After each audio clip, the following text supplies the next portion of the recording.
Hatta idza amruna wa taratan, ketika datang perintah Allah maka Allah mengeluarkan mata air dari setiap titik di bumi ini, mengeluarkan air dan menurunkan hujan untuk merancang jadinya sebuah banjir yang besar ini. Tidak bisa hanya dengan jebolnya tanggul, itu paling cuma banjir sekejap. Banjir besar tidak hanya tidak dengan tsunami itu belum cukup banget untuk membanjirkan satu bumi, itu tidak cukup dengan tsunami. Jadi gimana cara Allah? Dengan mudah ya sudah, air diturunkan dari atas langit sederas-derasnya dan mengeluarkan air dari bumi. Bahkan dari dapur mereka ini keluar mata air yang begitu derasnya itu. Pancaran airnya itu dikatakan sebesar daripada satu batang pohon yang paling besar di muka bumi. Satu tembakan air, mata air. Sementara mata air ada berapa? Tidak terhitung lagi yang keluar dari titik. Maka terjadi banjir. Wahia tajri bihim fi mawjin kal jibal. Ya, wahia tajri bihim fi mawjin kal jibal. Maka banjir ini tadi terjadi banjir besar tadi yang membinasakan semua manusia tadi. Sebenarnya mudah bagi Allah untuk membinasakan ini manusia tadi. Mudah. Ada orang yang dibinasakan hanya dengan seekor lalat bisa binasa. Ada orang yang dibinasakan dengan penyakit kepleset bisa binasa. Mudah bagi Allah, tidak sulit. Tapi mengapa Allah merencanakan sebuah rencana yang luar biasa untuk membinasakan ini umat? Dikasih banjir, bukan banjir kayak Jakarta. Dikasih tsunami, bukan tsunami seperti yang pernah terjadi di negeri kita. Enggak. Sebenarnya terjadi tsunami seperti ini pun sudah ngatur fokus semangat manusia. Tapi mengapa Allah menjadikan suatu azab yang tidak masuk di akal lagi? Waliyata jadi bihim fi mawjin kal jibal. Jika datang banjir tadi ini, maka gulungan ombaknya juga sebesar gunung. Gulungan ombaknya itu sebesar gunung. Kalau kita orang laut, sering ke laut, kita lihat gulungan ombak itu sebesar apa?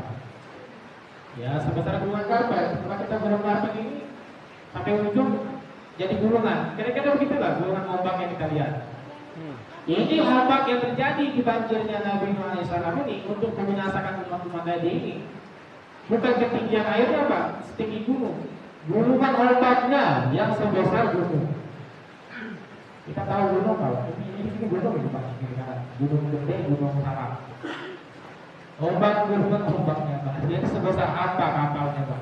Untuk menangkis ombak yang sebesar gunung, kapalnya sebesar apa? Ajib Pak, bagaimana Allah membinasakan umatnya Nabi. Sesuai doanya Nabi Nuh, sesuai requestnya Nabi Nuh alaihissalam, permintaannya Nabi Nuh alaihissalam. Kalau tidak tetap kalang arti menal kafirina dayyar. Ya Allah, jangan kau sisakan lagi manusia ini ya Allah. Kata Allah, oke, bikin kapal, saya kasih banjir akan tertangguh. Habis, kelelep. Ya ombaknya sebesar gunung, apa lagi gunung? Maka di momen yang sama juga, anak Nabi Nuh alaihissalam ini yang bernama Kan'an ini ternyata dia kufur kepada ayahnya sendiri. Ayahnya Nabi Nuh alaihissalam ini punya anak namanya Kan'an, laki-laki.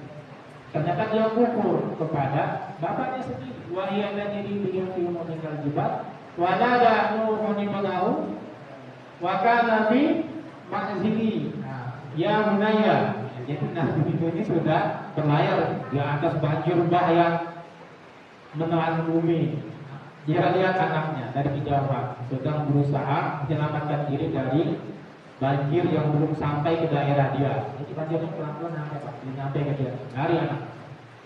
Teriak Nabi dari atas bahtera, ya bunaya, wahai anakku sayang. Itu panggilan kasih sayang. Seorang Nabi itu sayang kepada anaknya. Meskipun anaknya ini umurnya minta ampun Pak. Tetap dipanggil ya bunaya. Ya bunaya itu bahasa panggilan kasih sayang paling bagus. Ya bunaya, wahai anakku terkasih, wahai anakku sayang. Ya bunaya, Padahal istrinya anaknya kubur di kampung, Pak. Hari ini kita punya anak super aktif dikit aja udah kita ngomongin macam-macam. Kita bicara kasar sama anak kita. Nabi Nuh, anaknya kubur di kampung tetap dipanggil dengan panggilan kasih sayang. Ya bunaya, katanya. Ini di Quran ini bahas dijelaskan. Irkam ma'ana, katanya. Naiklah bersama kami. Irkam ma'ana wala taku ma'al kafirin. Janganlah engkau menjadi bersama orang-orang kafir karena digerakkan dari atas kejauhan bangsa. Anakku cepat naik. Dia tahu yang anaknya kubur, tapi namanya seorang ayah ini nggak pernah tega melihat anaknya ini kesusahan, melihat anaknya ini sudah di ujung penderitaan. Tetap ditawarkan, ayo cepatlah naik ke kapal, jangan gabung sama orang kafir itu. Jadi kata anak walau aku orang kafir, anaknya ternyata lebih ngotot lagi. Qala sawi ila jabali ya'simuni minal ma'. Enggak, katanya. Saya mau lari tuh. Saya mau panjat ke gunung. Qala sawi ila jabal. Saya mau panjat ke gunung, Pak. Karena dia ini hilang. Lagi lep. Terus lagi lep. Naik ke gunung. Nah, iya.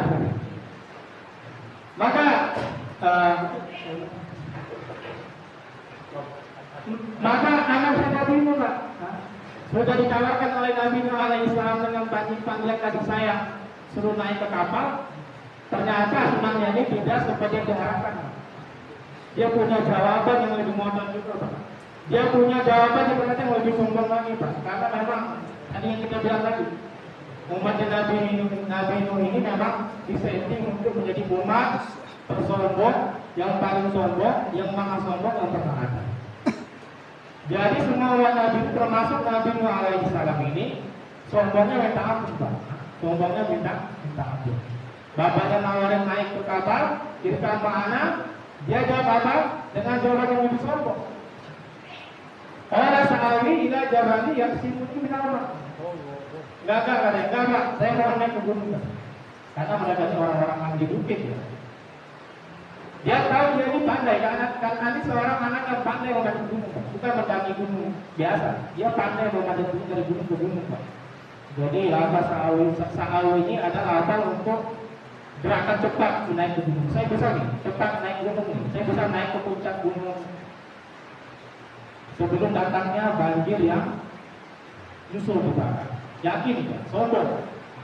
Padahal tadi sudah dijelaskan sebesar apa gelombang tadi wajah tadi berhenti mau jika kibar. Gelombangnya saja sebesar gunung, Pak. Apa di genangan air? Qala sa'awi ila jabali ya'simuni min Allah. Enggak, Pak. Saya mau naik gunung yang cepat. Cuma gunung ini yang bisa menyelamatkan saya dari air, Pak. Apa yang ditanya?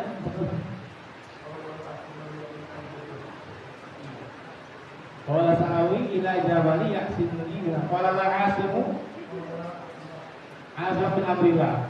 Kata Nabi itu enggak ada lagi pertolongan hari ini selain pertolongan daripada Allah Subhanahu wa ta'ala. Akhirnya ayat terakhir apa?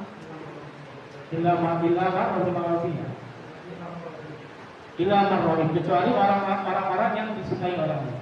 Akhirnya kan tadi anak Nabi itu tadi yang dicintai ternyata punya kesombongan yang sama dengan umat tadi ini. Akhirnya dia juga dibinasakan bersama umat yang Nabi Nuh alaihissalam.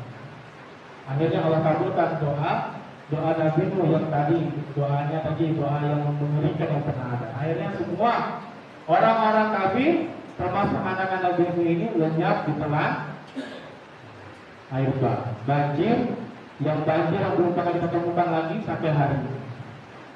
Banjir yang gelombangnya sebesar gunung. Bukan apa kapalnya Nabi Nuh alaihissalam.